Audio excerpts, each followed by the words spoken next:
In 1980, the United States Department of Defense commissioned a technical study from retired Colonel Trevor N. Dupuy and military historian Martin van Creveld. The objective was to measure the combat effectiveness of the armies that took part in World War II. They analyzed more than 100 battles, calculated attack and defense indices, and recorded casualties inflicted and sustained. The results were uncomfortable for more than one government, and the debate they sparked remains alive. This question, seemingly simple, contains a major methodological trap. The best army can mean very different things: the most lethal in direct combat, the most operationally efficient, the most technologically innovative, or simply the one that won. Each criterion leads to a different answer, and no nation involved in that conflict readily accepts losing that debate. What we do know with certainty is that between 1939 and 1945, armed forces of radically different nature clashed on the battlefield. The German army possessed decades of refined Prussian doctrine. The Soviet Red Army built its war machine from scratch amid ruins and political purges. The American army arrived late, but with an industrial capacity without historical precedent. Great Britain fought a war of imperial survival, and Japan fought with a culture of sacrifice that bewildered all its rivals in the Pacific. What will be examined here is not propaganda. These are documented facts found in military archives, post-war academic studies, and the memoirs of those who experienced each of these armies from within. In the end, there will be an answer, but to reach it, we must walk through each of these giants in their moments of glory and in their moments of fracture.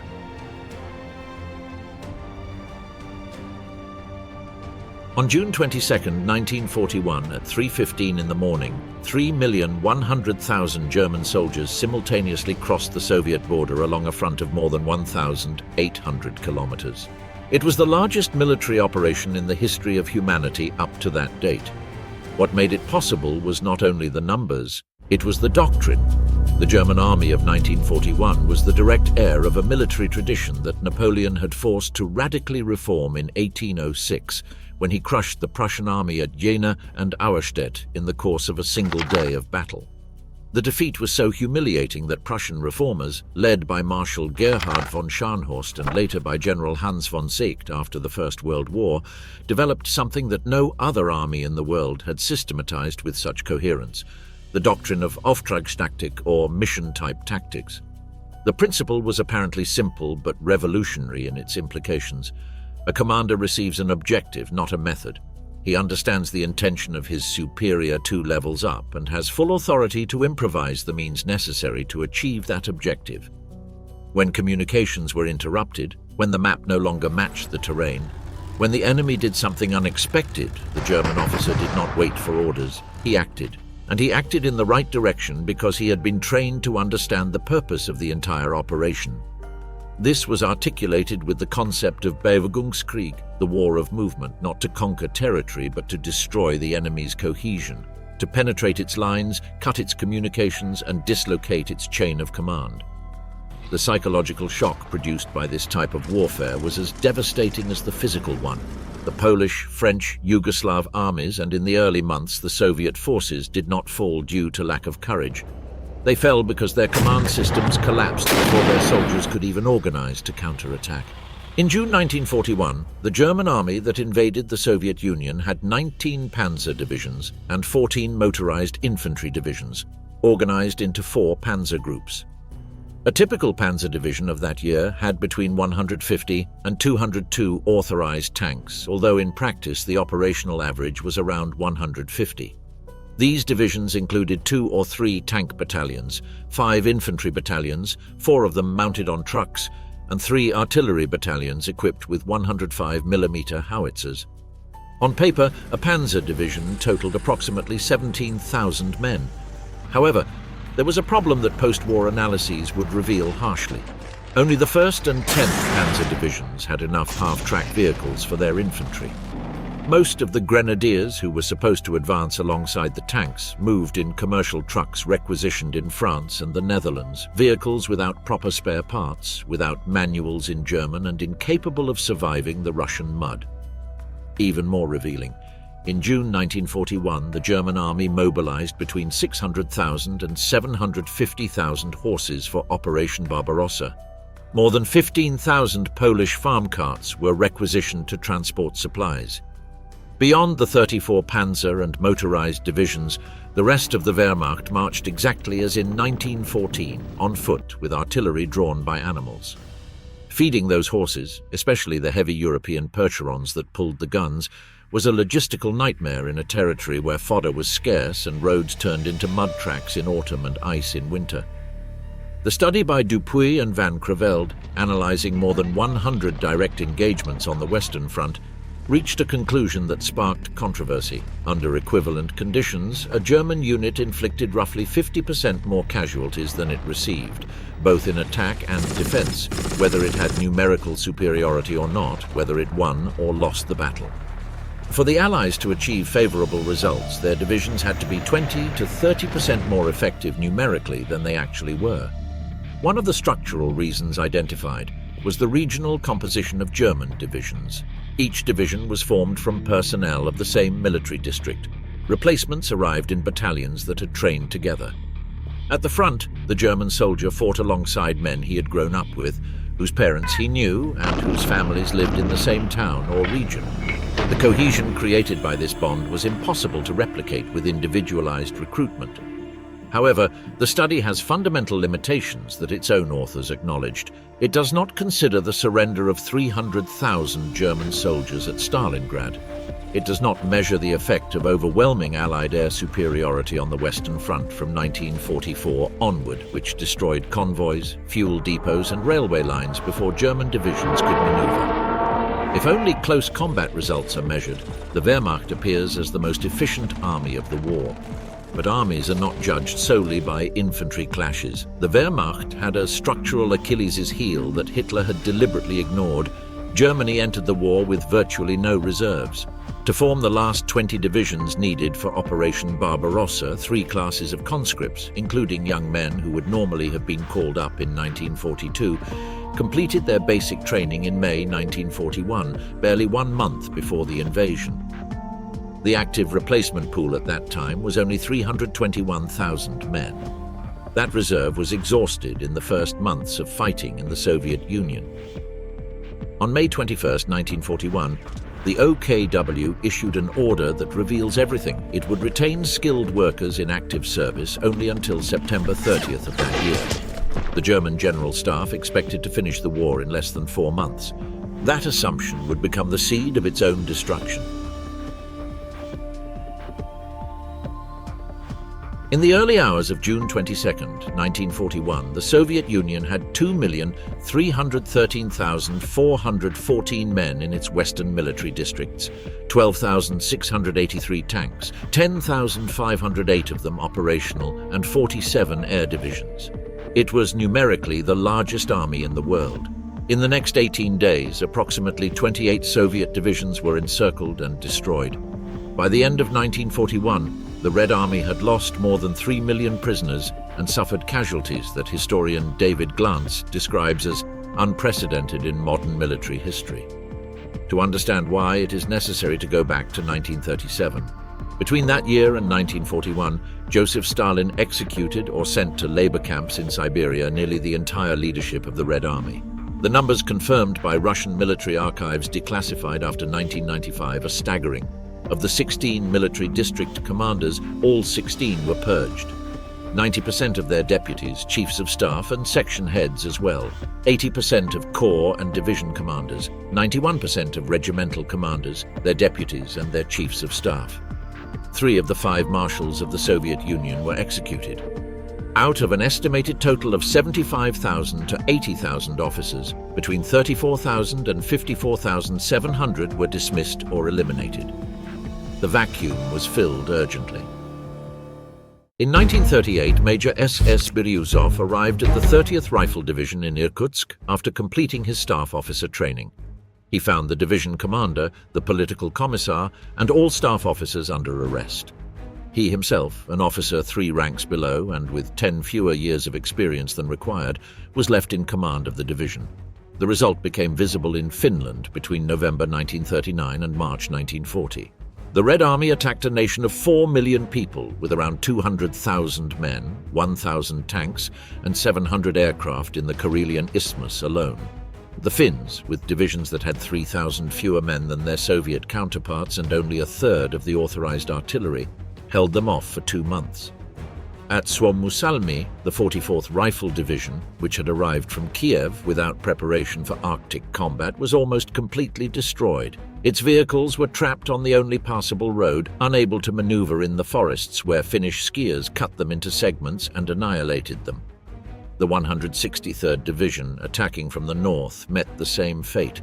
The final cost of the Winter War, between 125,000 and 166,000 Soviet casualties to secure the Karelian Isthmus. A tactically embarrassing victory that convinced Hitler that the Red Army was a colossus with feet of clay that would collapse at the first serious blow.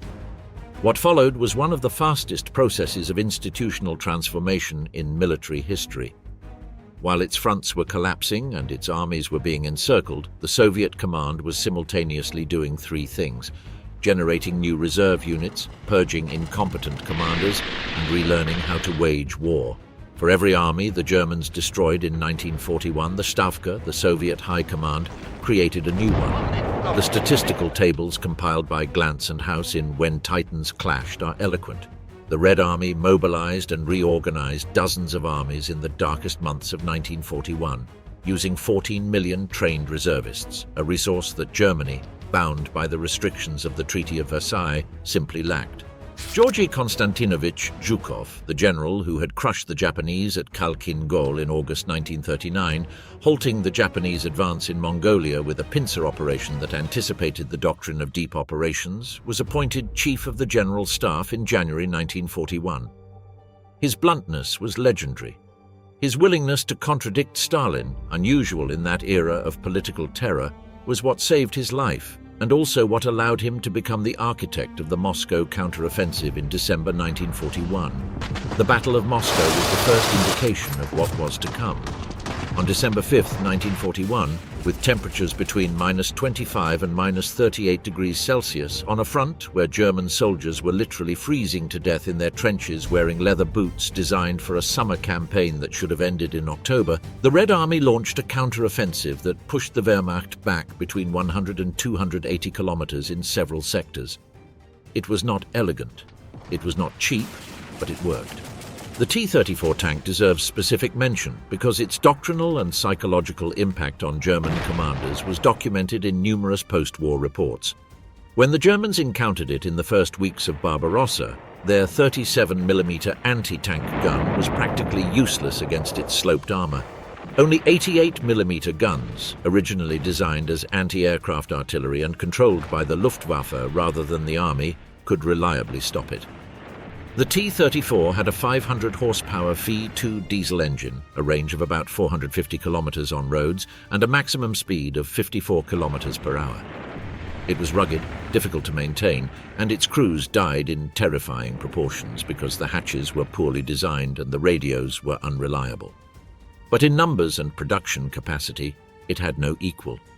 The Soviet industry, evacuated to the Urals and Siberia during the chaos of 1941, rebuilt its productive capacity at a pace that baffled Third Reich analysts. In the second half of 1941, with much of the European territory of the USSR under German occupation, Soviet factories produced 4,500 tanks. Germany in that same period produced 2,875. The gap would widen each following year. On November 19, 1942, General Alexander Vasilevsky coordinated Operation Uranus from Stavka headquarters. At 7:30 in the morning, with temperatures of -18 degrees, 3 Soviet fronts launched a double pincer movement. The southwestern front under General Nikolai Vatutin attacked southward from positions north of the Don Bend. The Stalingrad front under General Andrei Yeremenko attacked northward from positions south of the city. Within 4 days, the two arms closed the encirclement around the 6th Army of General Friedrich Paulus and the remnants of the 4th Panzer Army. Approximately 300,000 Axis soldiers were trapped. What followed lasted until February 2, 1943.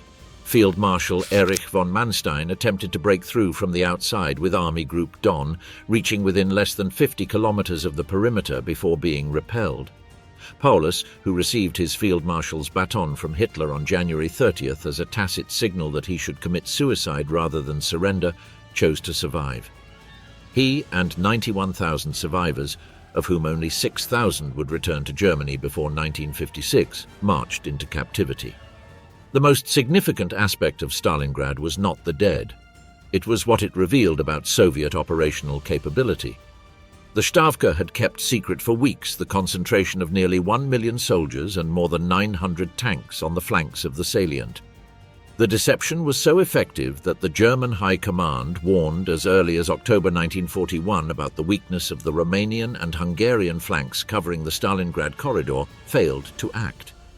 One reason was the systematic disregard for intelligence reporting Soviet reconstitution. On OKH maps, the Red Army had ceased to exist. On July 5, 1943, the Wehrmacht launched Operation Citadel with the objective of cutting off the Kursk salient.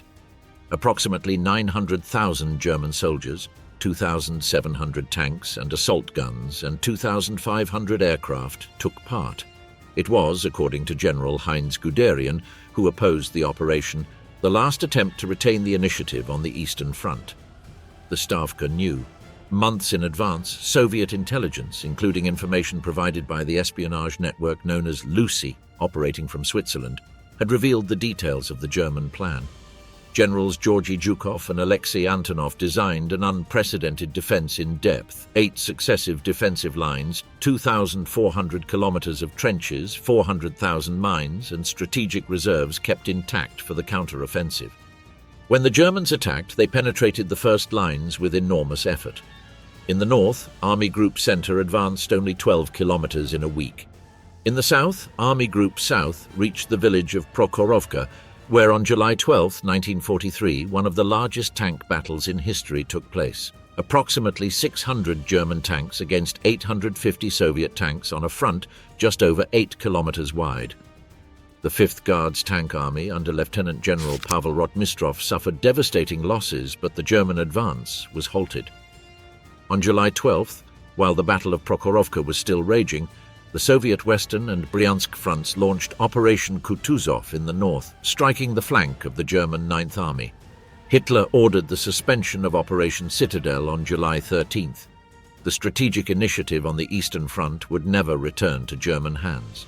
On June 23, 1944, one day after the 3rd anniversary of Operation Barbarossa, the Red Army launched Operation Bagration against Army Group Center. 4 Soviet fronts, coordinated by Marshals Vasilevsky and Zhukov as representatives of the Stavka, attacked simultaneously at multiple points along the Belarusian salient. Prior deception, Maskirovka, had convinced the German High Command that the next attack would come in the south in Ukraine. They concentrated their panzer reserves there. Within 10 days, Army Group Center ceased to exist as an organized fighting force. 28 German divisions were destroyed or encircled in pockets. German losses exceeded 300,000 killed, wounded and captured, with some estimates even higher. The Soviet advance reached a depth of 600 kilometers in 2 months. In terms of the proportion of forces destroyed in such a short time, it was the greatest tactical defeat suffered by the Wehrmacht in the entire war, even greater than Stalingrad. The difference compared to the Red Army of 1941 was immense.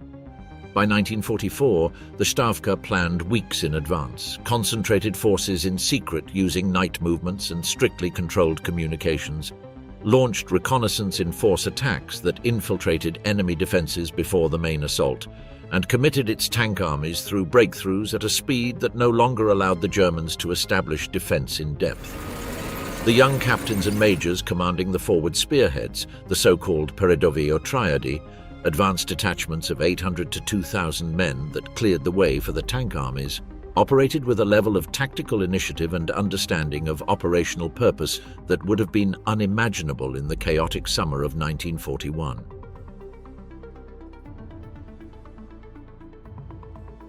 The United States Army that fought in World War II was in many ways a creation of the war itself.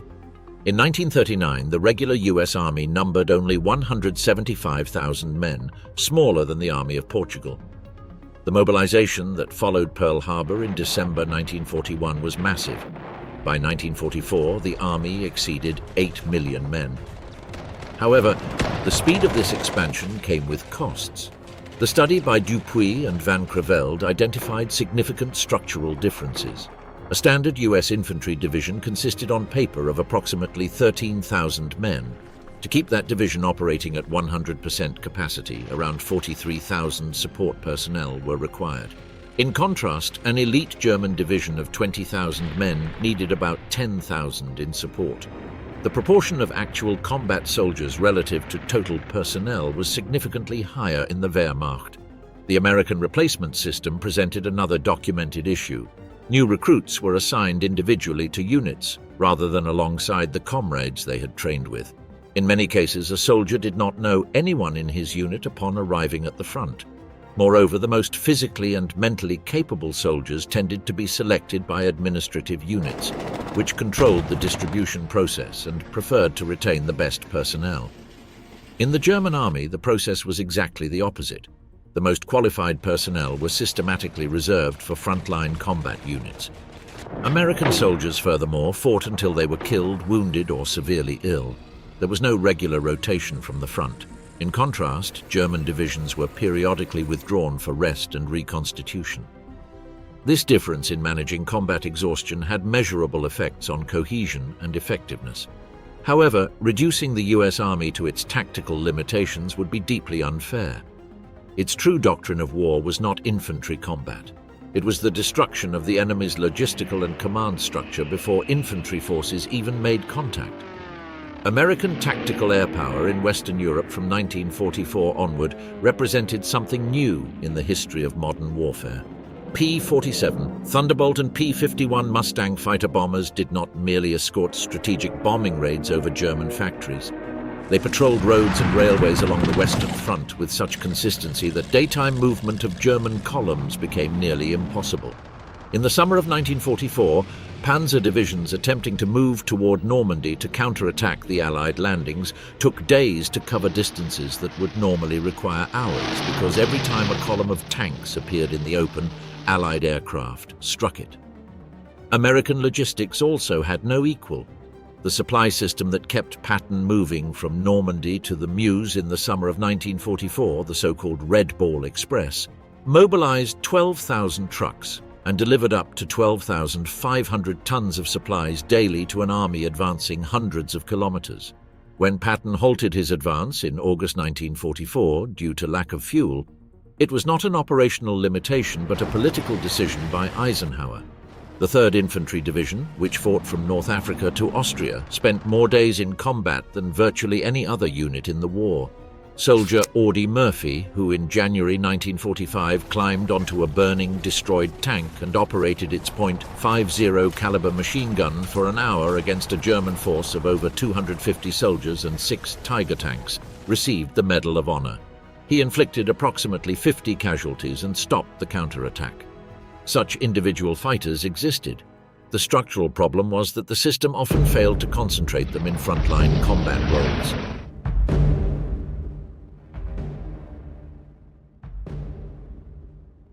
The British Army of the Second World War carried a historical paradox.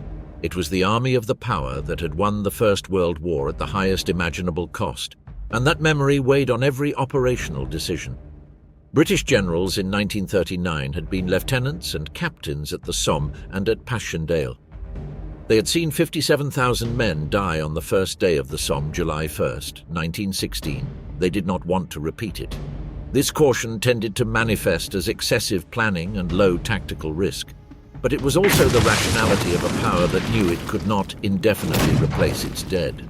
Great Britain had a metropolitan population of approximately 47 million in 1939, a demographic reserve far smaller than that of its main allies and enemies. Every division it lost represented, in relative terms, a hemorrhage that the USSR or the United States could absorb with greater margin. On February 8, 1942, the soldiers of General Tomoyuki Yamashita began crossing the strait separating Malaya from the island of Singapore using an improvised fleet of 150 local vessels that transported 4,000 men in the first wave. The defenders had 70,000 troops, nearly double the attackers. The Singapore garrison was, on paper, the largest fortress of the British Empire in Asia. It had massive naval guns facing the sea, it had supply reserves, it had walls and defensive structures. What it did not have was the will to fight. The causes of the collapse that followed in 8 days were multiple and documented in dozens of post-war accounts. General Arthur Percival dispersed his forces to defend the island's 72 kilometers of coastline, preventing any concentration of force at the Japanese crossing point.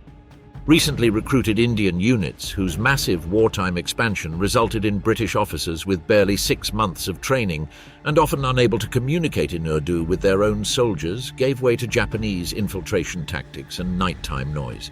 Australian units, according to Rear Admiral Jack Spooner in an official dispatch, simply ran and turned into a mob. The commander of the 8th Australian Division, Major General Gordon Bennett, left Singapore by plane while his men were still fighting, arriving in Australia 12 days later. On February 15, 1942, Percival signed the most humiliating surrender in the history of the British Army. 85,000 soldiers laid down their arms. Winston Churchill, who had demanded in a telegram to Wavell resistance to the last bullet and that commanders and senior officers must die with their troops, received no reply. The gap between the bureaucratic military culture of the Imperial Army and the extreme demands of modern warfare was exposed with unprecedented starkness. What was revealing about the disaster of Singapore was not the number of casualties. It was the structure of the failure. The British Army, in that theatre and at that moment, lacked what the German Army had perfected over decades: decentralized tactical initiative and the training to operate cohesively when communications collapsed. When field telephones were cut, as Max Hastings documented in his study Inferno, some units resorted to bugle calls to communicate in 1942. However, to confine judgment of the British Army to Singapore would be as unfair as judging the Red Army solely by the encirclements of 1941. What followed in North Africa showed a completely different face. Field Marshal Bernard Law Montgomery took command of the 8th Army on August 13, 1942, 10 days before Rommel launched the attack at Alam el Halfa. Montgomery possessed a virtue that his critics rarely acknowledge. He read the battlefield with an analytical clarity few commanders of any army could match. He did not attack until he had overwhelming superiority. But when he did attack, he knew exactly what objective he wanted and did not divert resources to secondary targets. The Battle of El Alamein, which began on October 23, 1942, is the clearest example. 195,000 Allied soldiers with 1,029 tanks faced 116,000 Axis troops with 496 tanks, many of them Italian and technically inferior. In 12 days of fighting, the Afrika Korps suffered between 55,000 and 60,000 casualties and lost most of its artillery and armoured forces. What allowed Montgomery to know everything about Rommel's positions, plans, and logistical state before each action was ultra-intelligence, produced by the cryptologists at Bletchley Park, who had broken the German Enigma code. Alan Turing and his team decoded daily the encrypted communications of the German High Command, the Luftwaffe, and the Kriegsmarine. When Rommel sent a dispatch to Berlin describing his fuel reserves, his offensive intentions, and the weaknesses of his units, Montgomery read it before the ink was dry. The Afrika Korps' supply convoys in the Mediterranean that Ultra identified were intercepted by the Royal Navy and the Royal Air Force with a regularity that Rommel described in his memoirs as inexplicable, unaware that his own communications were betraying him. Axis supply losses in the Mediterranean surged from 15,386 tons in July 1942 to 170,000 tons in the following 2 months. It was not magic, it was systematic intelligence applied with operational precision.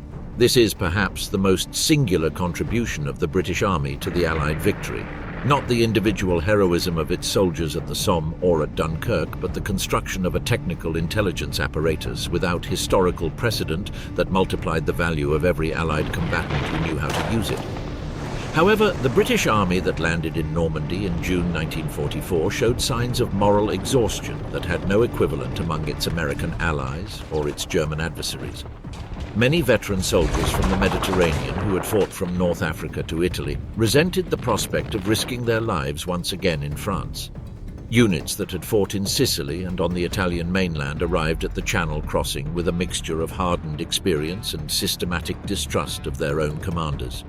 Hastings records that the 3rd Royal Tanks practically mutinied before D-Day, painting slogans on the walls of their barracks in Aldershot. The battalion was saved by a new commander who earned their trust. In the Normandy campaign, the 51st Highland Division, a veteran of North Africa, was described by its own headquarters as softened rather than hardened by its months of training in England.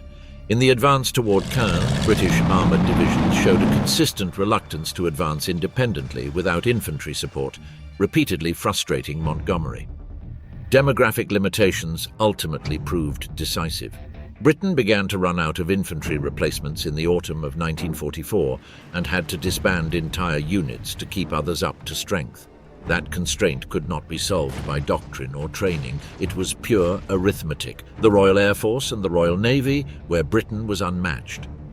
The image of the British Army would be incomplete without noting that the 2 services in which Britain showed its greatest competence were not land forces. The Royal Air Force won the Battle of Britain in the summer of 1940, when 2,936 pilots, 544 of whom came from Poland, Czechoslovakia, New Zealand, Canada, and other Commonwealth countries, repelled the Luftwaffe's attempt to establish air superiority over the English Channel. Official British figures indicate that Fighter Command shot down 1,887 German aircraft at a cost of 1,023 of its own between July and October 1940. The victory was not overwhelming, it was marginal, but it was enough, and it preserved the only territory in Western Europe from which the war could be sustained. The Royal Navy paid a brutal price to keep the Empire connected. The defence of Malta between 1940 and 1943 cost the service 1 battleship, 2 aircraft carriers, 4 cruisers, 1 mine-layer, 20 destroyers and 40 submarines. In the Pedestal convoy alone in August 1942, of the 14 merchant ships that set out, 9 were sunk or rendered unusable. The 5 that reached Malta delivered 32,000 tons of supplies and 12,000 tons of coal. It was enough to prevent the island's surrender and maintain the threat to the southern flank of Axis supply lines in the Mediterranean.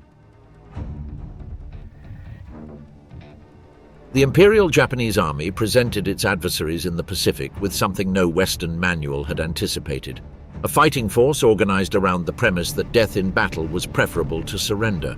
The Bushido Code, adapted by the Japanese military regime from the mid-19th century, was not a diffuse cultural tradition. It was an operational institutional doctrine that the Imperial Army Ordnance and Japanese field regulations codified with surgical precision. Surrendering to the enemy constituted the ultimate dishonor for the Japanese soldier and represented a violation of his obligations to the emperor, a divine figure in the political culture of the empire of the Showa era. Japanese prisoners of war were not viewed with compassion.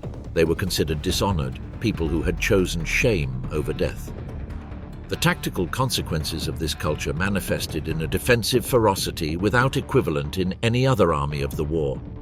At Iwo Jima, a volcanic island of barely 21 square kilometers, 22,000 Japanese defenders under General Tadamichi Kuribayashi resisted from a labyrinth of 18 kilometers of tunnels dug into volcanic rock for 36 days, between February 19th and March 26th, 1945. American Marines took 36 hours to capture Mount Suribachi, which according to conventional military manuals should have fallen in hours due to the overwhelming superiority of the attackers. By the end of the battle, the Marines had suffered 26,000 casualties, including 6,800 dead. Of the 22,000 Japanese defenders, only 216 were captured alive. The rest died in their tunnels or in the final Banzai attacks. Before Iwo Jima, the Japanese army had demonstrated in Malaya a capacity for maneuver warfare that bewildered all its adversaries. The campaign, which began on December 8, 1941, showed an army that had learned in China a lesson that most Western armies were still processing theoretically.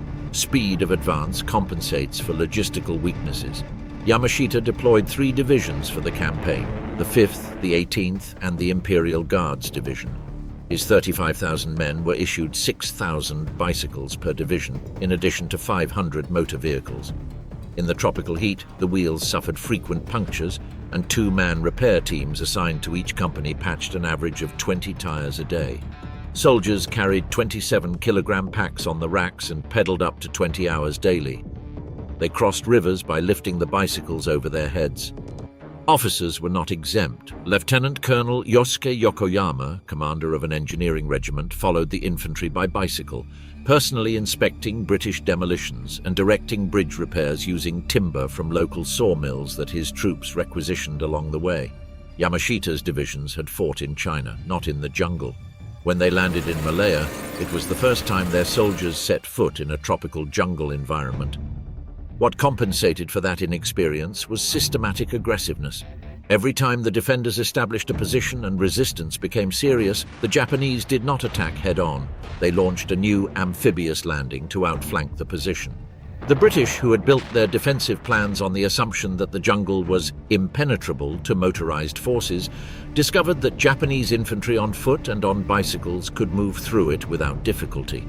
The Jitra line, which British planners had calculated would hold for between 2 weeks and a month, was breached in 15 hours by barely 500 Japanese soldiers, with losses of 27 killed and 83 wounded. The defenders left behind 50 field guns, 50 heavy machine guns, 300 trucks and supplies for an entire division for 3 months. Colonel Masanobu Tsuji, a staff officer of the Japanese 25th Army, described the campaign with a phrase that summarized the scale of the British disaster. In 55 days, Yamashita's forces maintained an average daily advance of 12 miles, fought 95 engagements, and repaired 250 bridges. When they reached the island of Singapore, they were almost out of ammunition. Percival had twice their numbers, and still he surrendered. However, the virtues of the Japanese army were inseparable from its vices. The same code that produced defenders who would fight to the last man also created a doctrinal resistance to recognizing strategic failure and adjusting objectives accordingly. Japanese commanders who suggested retreat or a revision of objectives exposed themselves to institutional shame and often to suicide. This generated rigidity in the high command that had devastating operational consequences. At Guadalcanal, between August 1942 and February 1943, the Japanese high command fed a 6-month bloodletting by sending insufficient reinforcements in separate waves, each defeated by US Marines before the next arrived, instead of admitting the island could not be retaken and evacuating. The final result was the loss of approximately 25,000 Japanese soldiers, 600 aircraft and dozens of ships, in a campaign that, given its scale, should not have lasted more than 3 weeks if operational decision-making had prevailed over institutional pride. The Japanese army also failed to develop effective anti-submarine doctrine or proper integration between its land and naval forces, which Pacific operations required. Its submarines, which could have disrupted American supply lines in the Central Pacific, were mostly used to supply isolated garrisons instead of attacking enemy commerce, doctrinally the opposite of what Germany did with its U-boats in the Atlantic. American submarines, meanwhile, sank 53% of Japan's merchant tonnage during the war, depriving the islands of raw materials and Pacific garrisons of supplies. An army that can die brilliantly on an island without supplies is, in strategic terms, merely armed men waiting to die. In December 1941, the Japanese Army and Navy Air Forces were perhaps the most combat-experienced air force in the world. The carrier pilots who attacked Pearl Harbor had spent years in the war in China. The Zero, the Mitsubishi A-6M fighter, had a range and maneuverability unmatched by any Allied aircraft in the Pacific at that time. In the first weeks of the war, Japanese pilots shot down American and British aircraft in devastating proportions. However, the Japanese pilot training system was not designed for massive losses. Training programs produced extraordinarily skilled pilots, but in very limited numbers. And the training processes were so lengthy that replacing losses was structurally impossible at the speed required by the war. At the Battle of the Coral Sea in May 1942 and at Midway in June of that year, the corps of experienced pilots began to wear down irreversibly. At the Battle of the Philippine Sea in June 1944, Japanese naval aviation was virtually annihilated.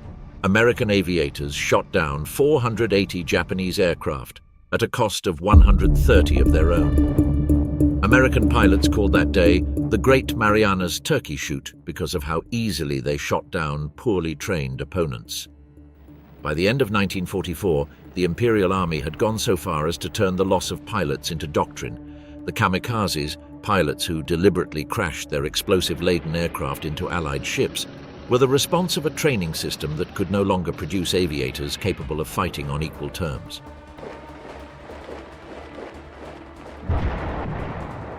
On September 1, 1939, the Polish Army fielded approximately 39 infantry divisions, 11 cavalry brigades, and 2 motorized brigades. They faced 62 German divisions, including 9 panzer divisions. The proportions were devastating, but the Polish campaign was not the collapse in a few days that popular legend has constructed. It lasted 35 days of organized combat, longer than France's resistance against the same Wehrmacht 10 months later. Marshal Edward Rydz-Śmigły's Polish army operated under severe structural disadvantages. Poland had a defense budget smaller than that of the Berlin City Council, according to Antony Beevor in the Second World War. Its few thousand combined military and civilian motorized units were insufficient to sustain the tempo of movement required by counterattack doctrine. Its artillery largely consisted of World War I-era equipment.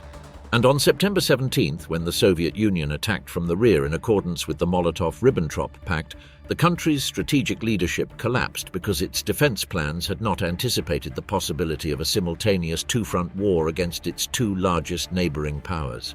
However, the study by Dupuy and Van Creveld revealed something that the catastrophic outcome tends to obscure. The defensive results of the Polish army in 1939, measured in casualties inflicted versus casualties taken, surpassed in efficiency those of the Red Army in 1941. Poland, with less room for retreat, no active allies, and the Soviet army collapsing its rear, lost more slowly than the Soviet Union would, despite its 14 million trained reservists and vast territory. Polish forces that escaped through Romania and Hungary continued fighting throughout the war under Allied command. The 2nd Carpathian Rifle Division defended Tobruk in 1941.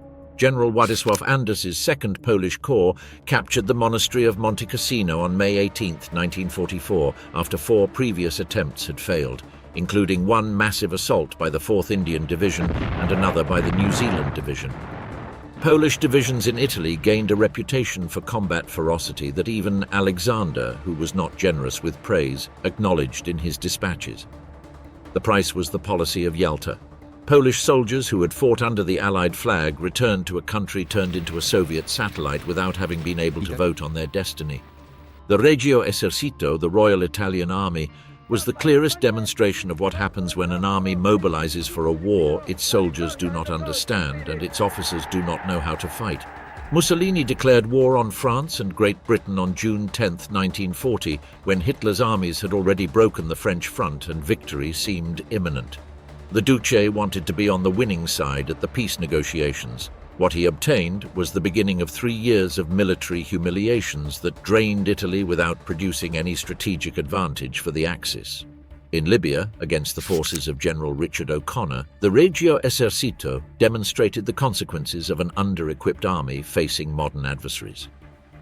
At the Battle of Bardia in January 1941, the British 7th Armoured Division and the Australian 6th Infantry Division captured 45,000 Italian prisoners, 462 guns, and 127 tanks in 2 days of fighting. These figures do not reflect cowardice, but rather the disparity between what Italian soldiers could do with the means they had and what was demanded of them.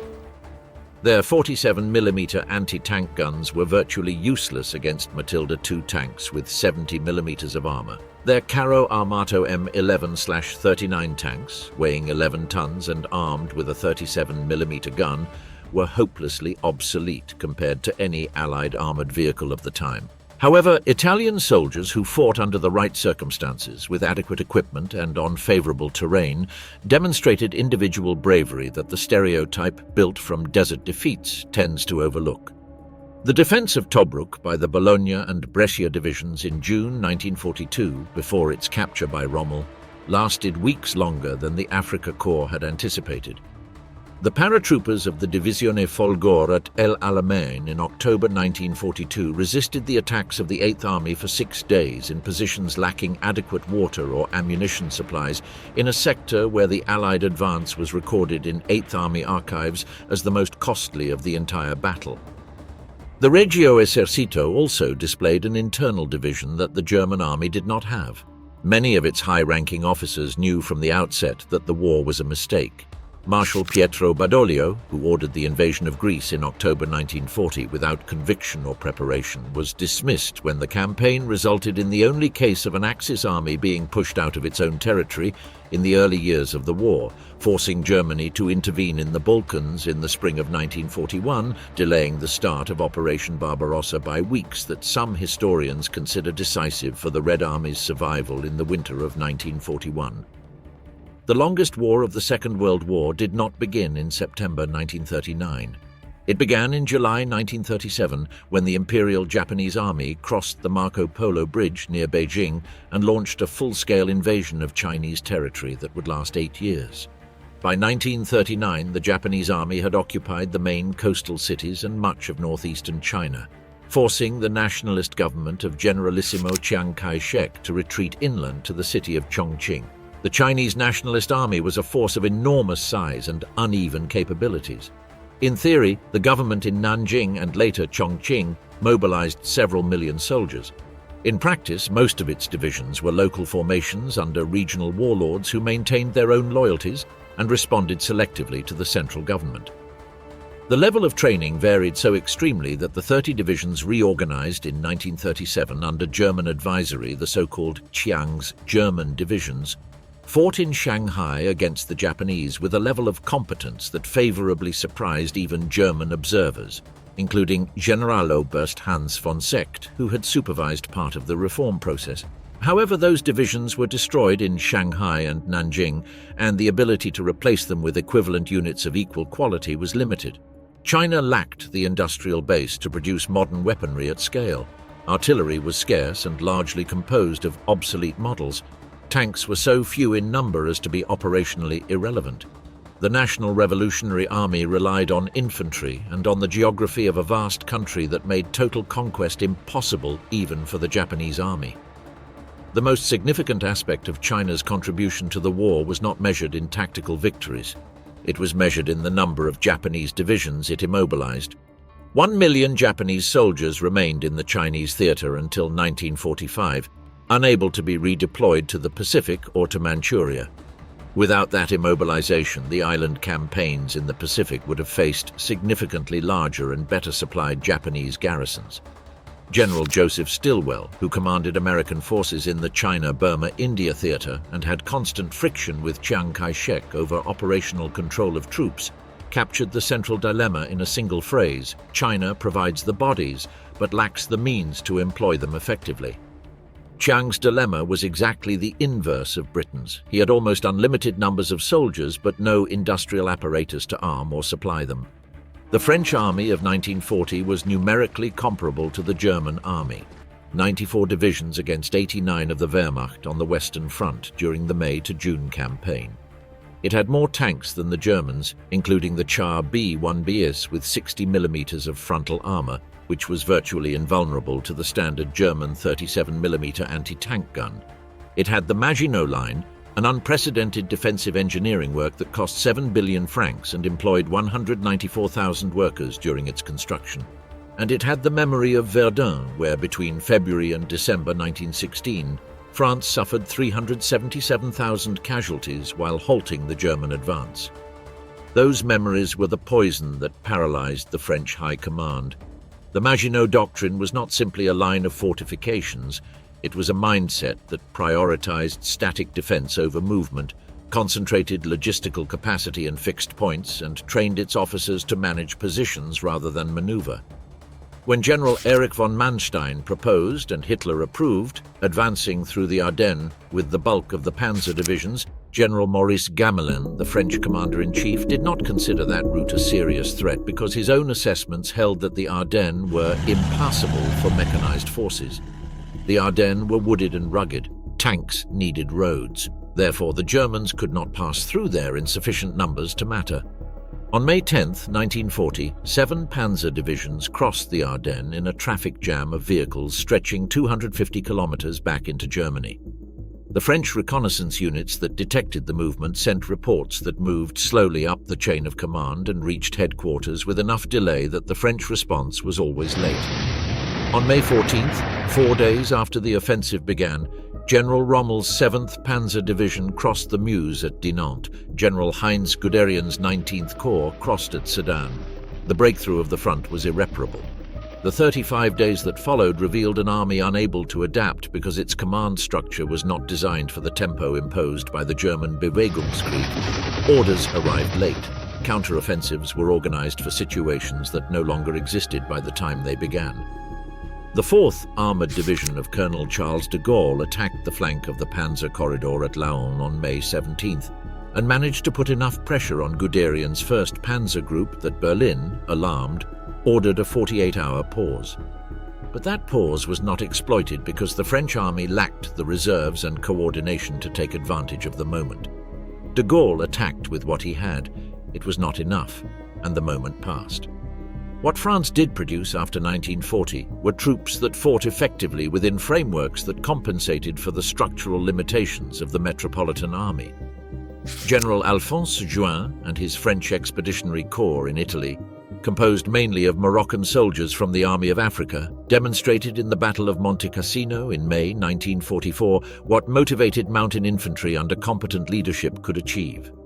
Juin's troops crossed the terrain of the Orunchi Massif, which Allied planners had considered impassable for regular forces, and opened the flank of the Cassino front, where no German commander expected an attack.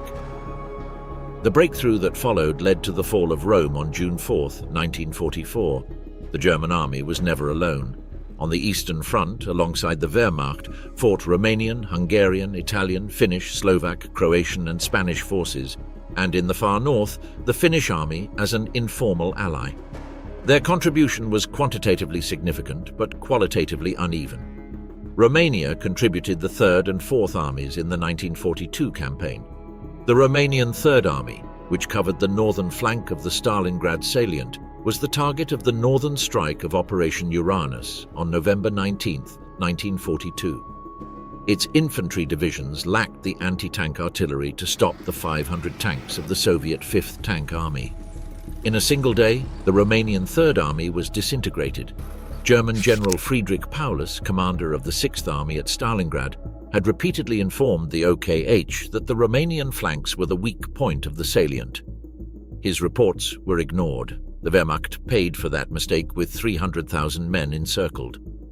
The Italian 8th Army on the Don, which also participated in the Stalingrad campaign, met the same fate when the Red Army launched Operation Saturn in December 1942. Its infantry divisions, which did not even have motorized artillery tractors, faced Soviet tanks with guns that their crews dragged by hand through the snow. Of the 220,000 Italian soldiers on the Don front, 114,000 were killed or captured during the retreat in the winter of 1943. Only 10,000 returned to Italy.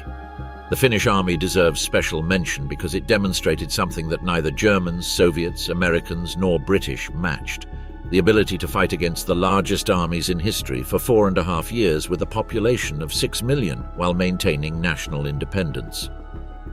Marshal Carl Gustaf Emil Mannerheim, aged 72 in 1940, had led the Finnish defense against the Red Army during the Winter War of 1939 to 1940. Between June 1941 and September 1944, the Finnish army maintained a 1,000-kilometer front against much larger Soviet forces. Its 350,000 mobilized soldiers in a nation of 3.7 million represented a mobilization rate unmatched proportionally by any other Western democracy. When the strategic situation became untenable in the summer of 1944, after the Red Army launched a massive offensive on the Karelian Isthmus, Mannerheim negotiated a separate armistice with the USSR in September 1944, paying a significant territorial price but preserving the country's sovereignty.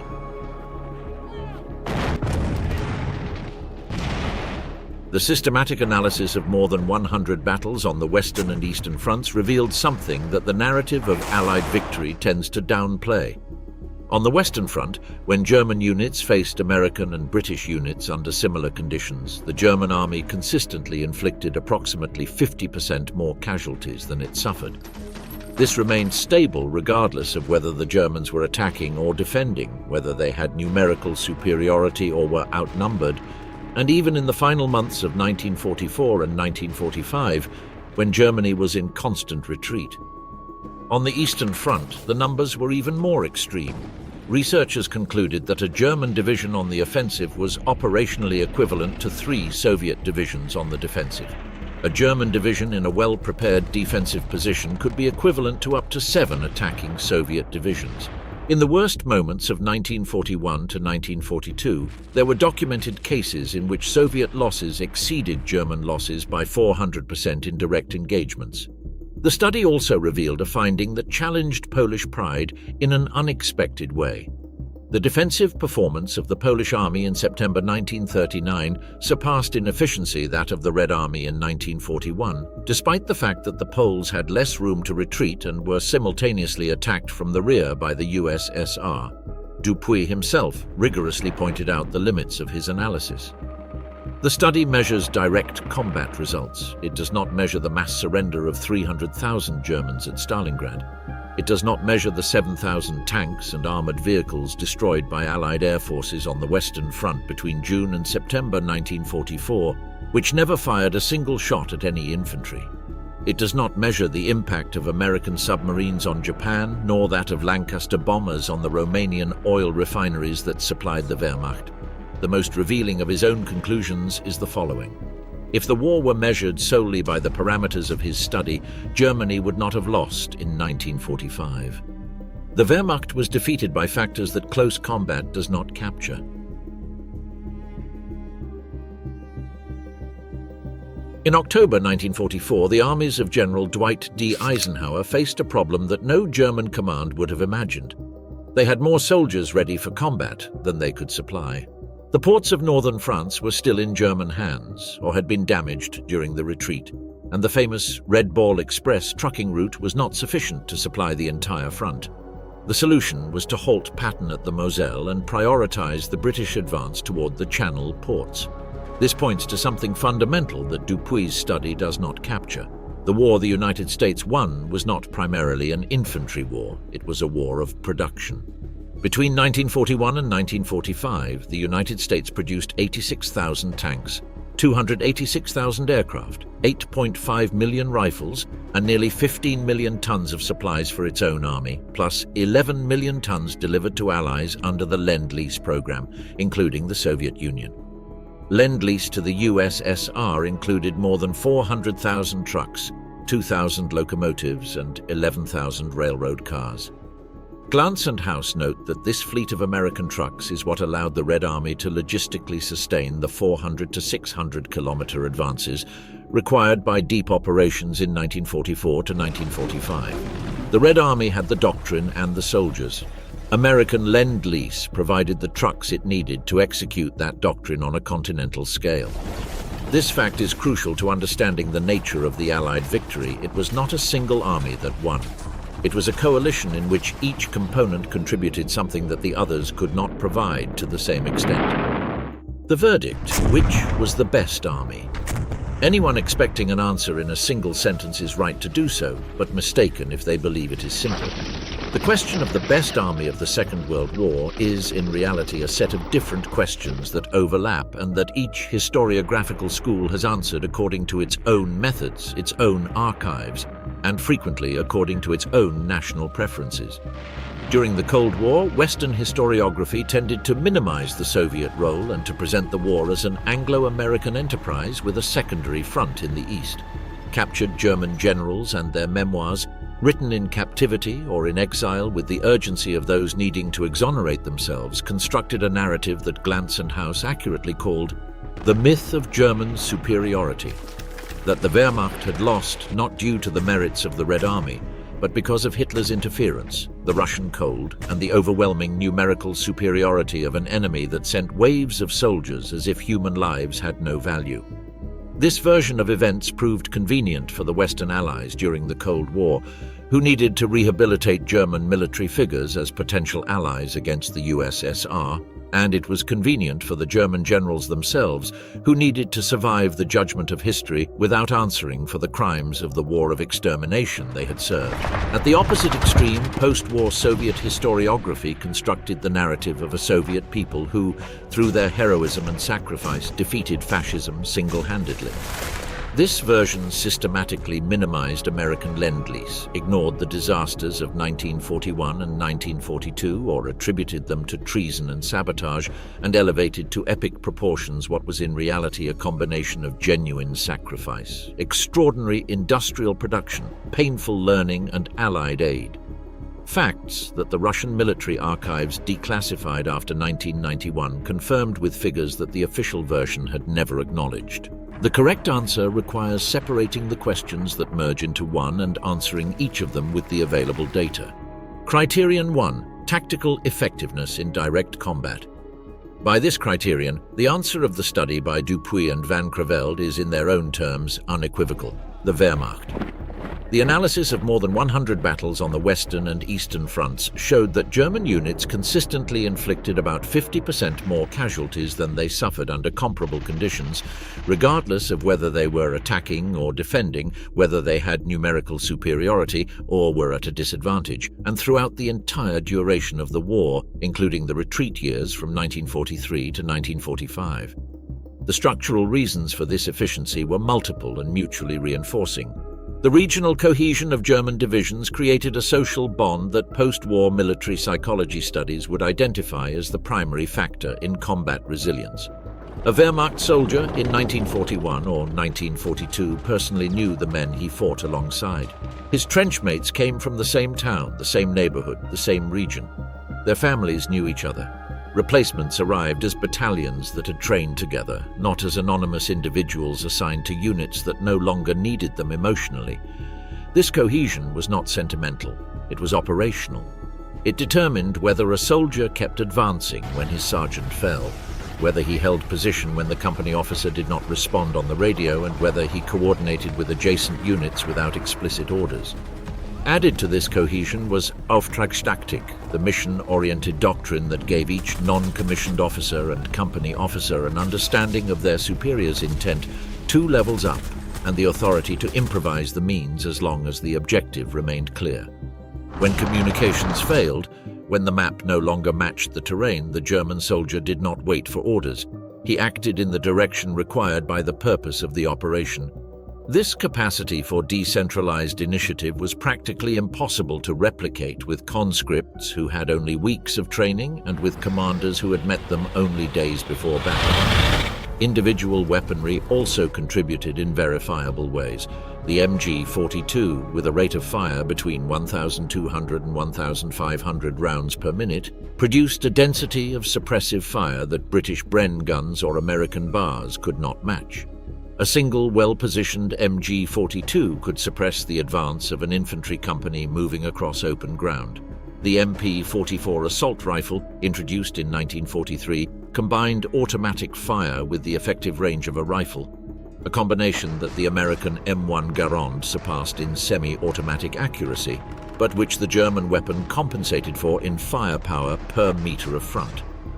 In trench warfare and advances across open terrain, German squad-level firepower superiority was real and documented. However, Dupuy himself rigorously pointed out the limits of the analysis, and these limits are as important as the findings.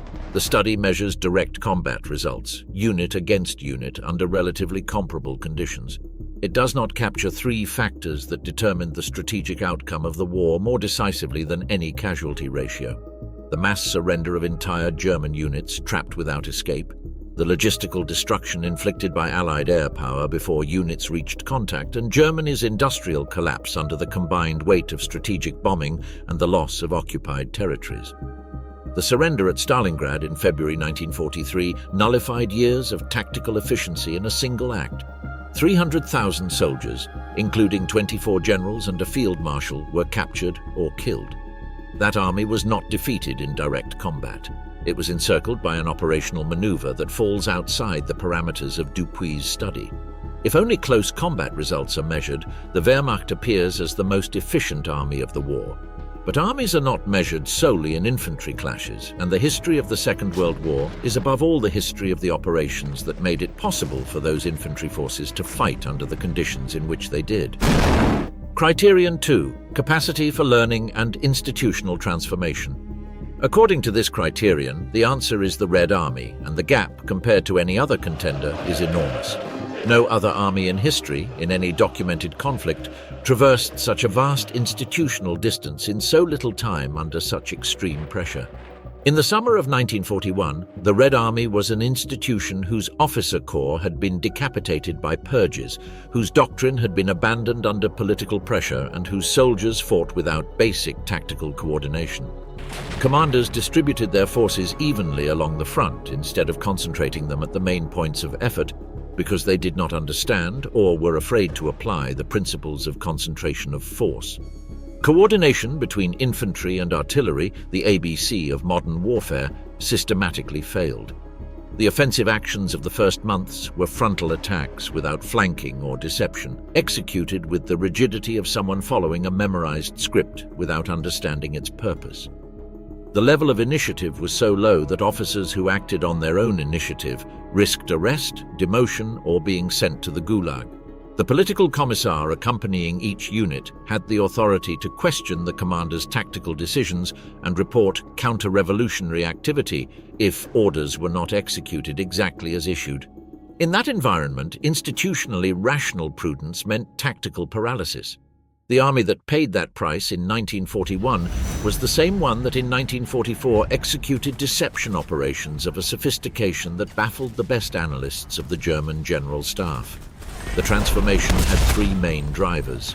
The first was the raw Darwinian selection of war. Commanders who did not learn died or were demoted by defeats.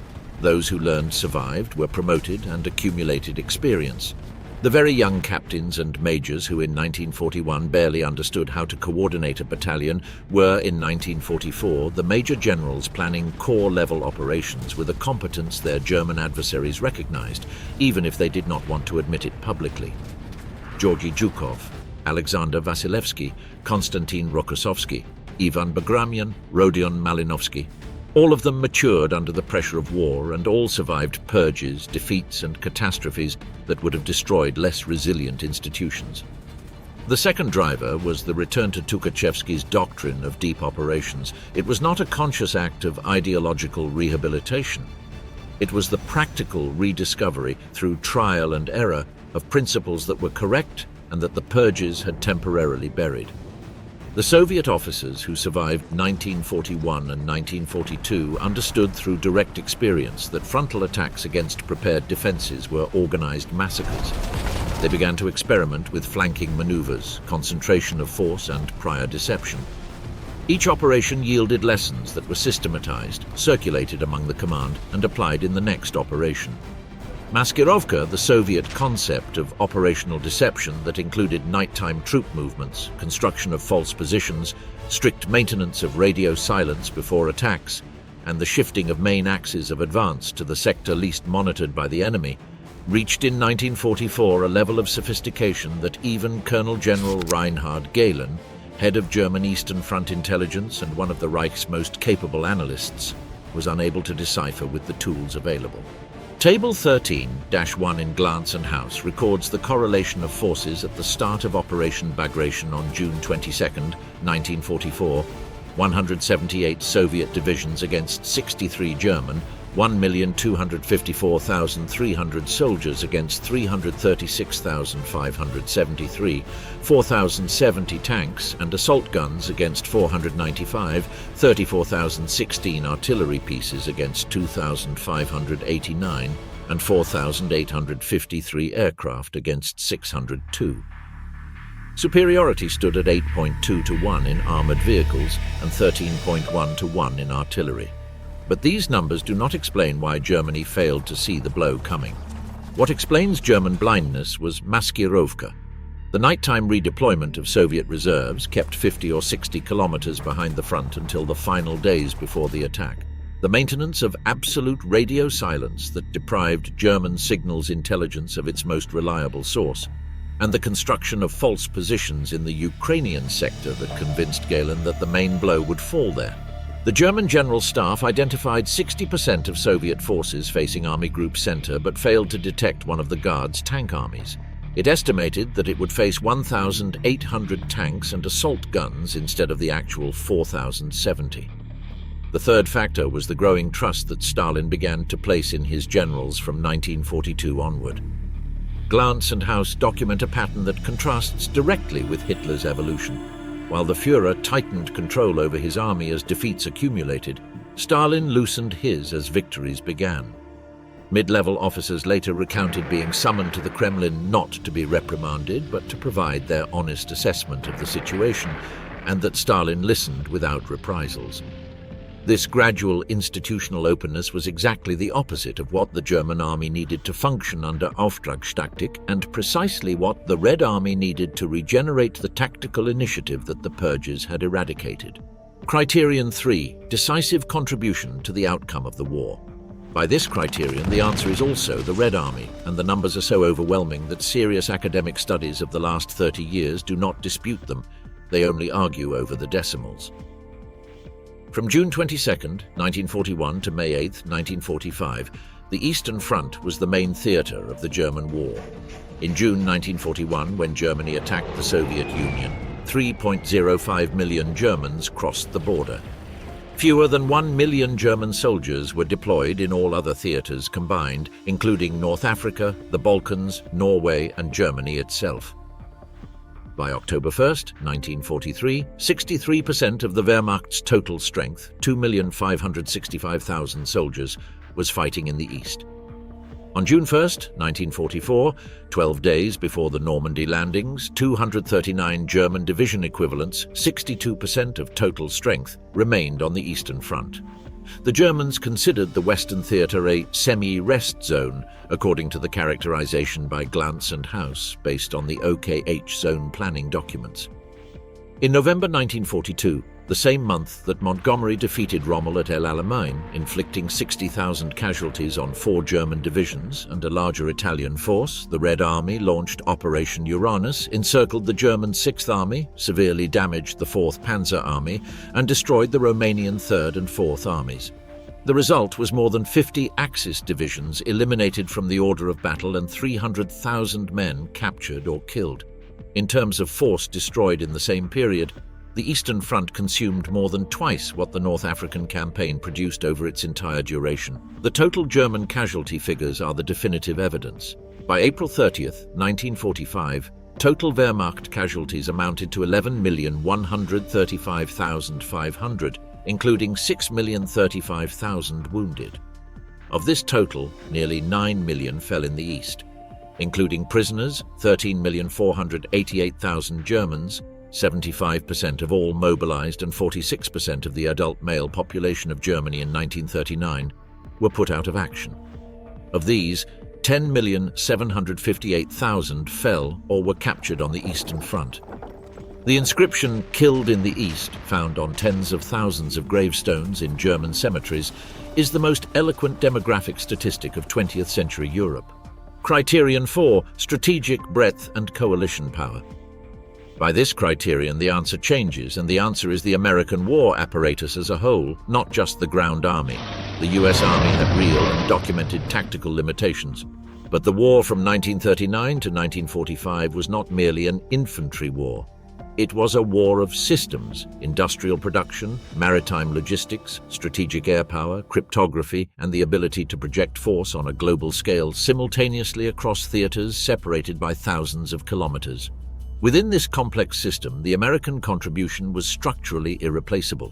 Without American production of trucks, locomotives, and railcars transferred to the USSR through the Lend-Lease program, every Soviet offensive in 1944 and 1945 would have exhausted its logistical reserves more quickly, required longer pauses between operations to rebuild supply lines, and allowed the Wehrmacht to escape more encirclements.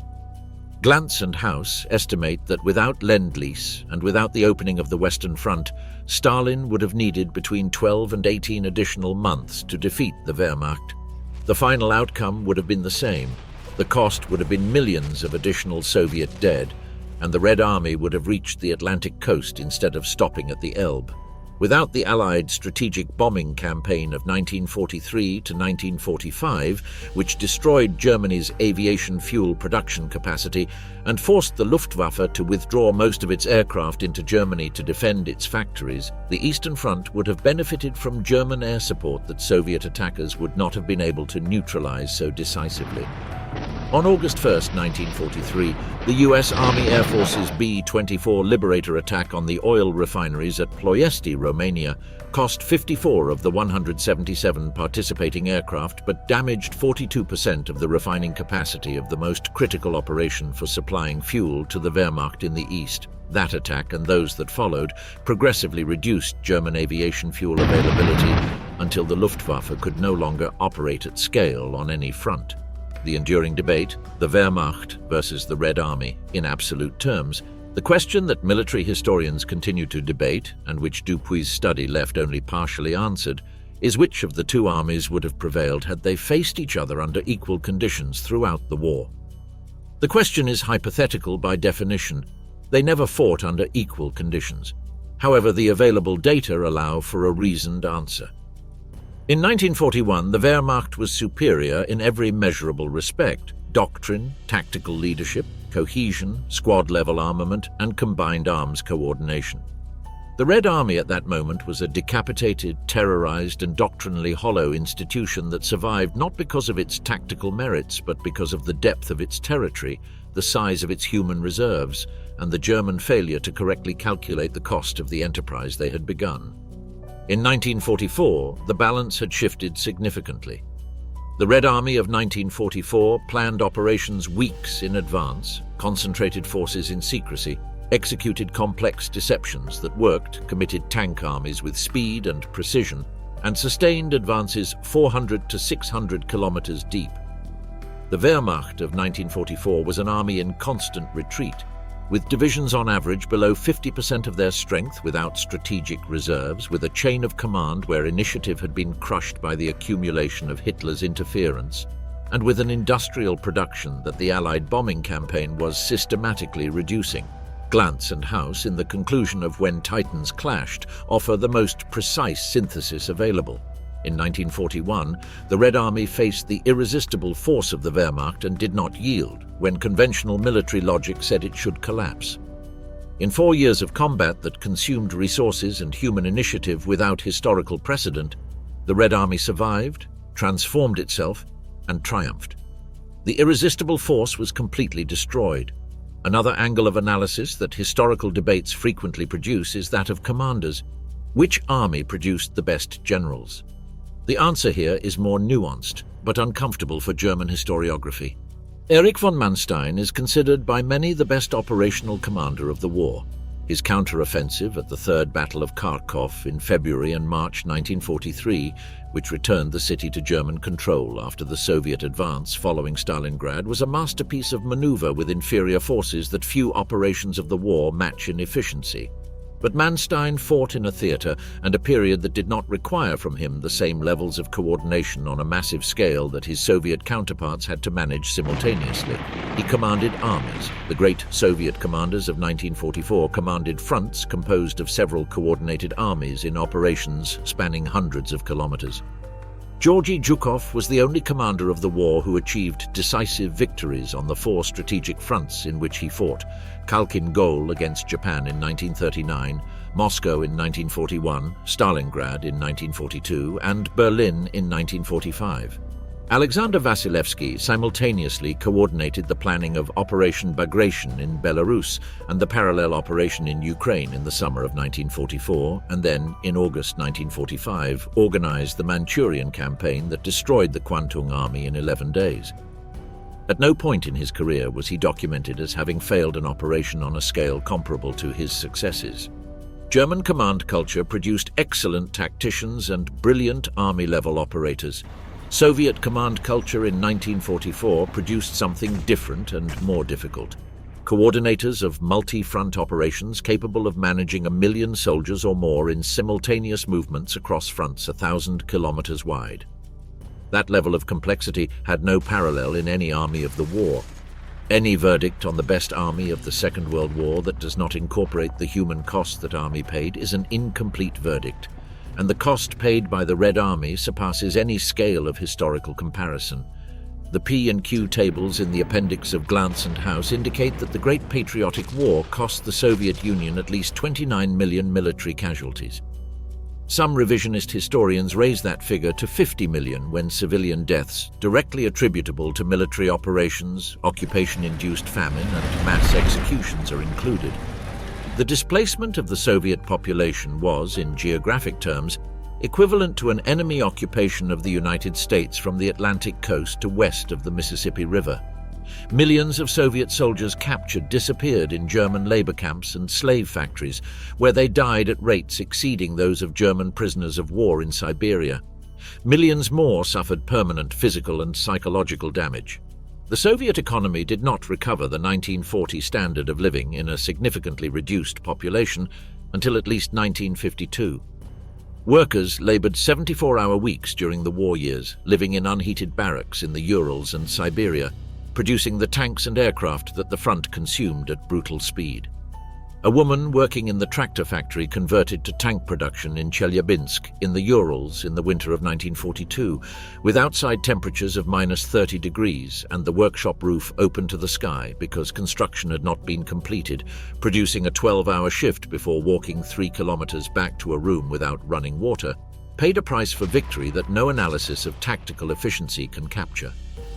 This does not change the technical verdict, but it does place it in a context that the analytical coldness of Dupuy's study, for all its methodological rigor, cannot provide on its own. The best army in the tactical dimension was the Wehrmacht. That judgment rests on documented evidence and has not been methodologically refuted. An army that consistently produces better direct combat results than its adversaries for 6 years, on 2 radically different fronts, with means that were progressively degrading against enemies that were strengthening at the inverse rate, is the tactical standard of the war. The best army in the operational dimension of 1944 was the Red Army. Operation Bagration, with a 13-to-1 superiority in artillery and 8-to-1 in armored forces, is not one simply with more men. It is one with planning, deception, coordination of 4 fronts along divergent axes, and logistics capable of sustaining 600-kilometer advances. No other army in the war executed anything comparable in scale and result. The best army in the strategic and systemic dimension was the American war machine. Without its production, its trucks, its ships, its bombers, and its financing, the final outcome of the war would have come later, with more dead, and with post-war borders possibly drawn along the Atlantic coast. And the army that decided the outcome of the war, that fought for the longest time against the strongest enemy, absorbing losses that no Western nation would have survived as an organized society, was the Red Army. Not the one of 1941, which was the largest army in the world destroyed in weeks by a smaller adversary. But the one of 1944 and 1945, the one that learned from its own catastrophes, rebuilt its doctrines from the rubble, trained a new generation of commanders under real fire, and turned total defeat into the greatest victory in the military history of the 20th century. The verdict on the best army of the Second World War does not fit into a single answer.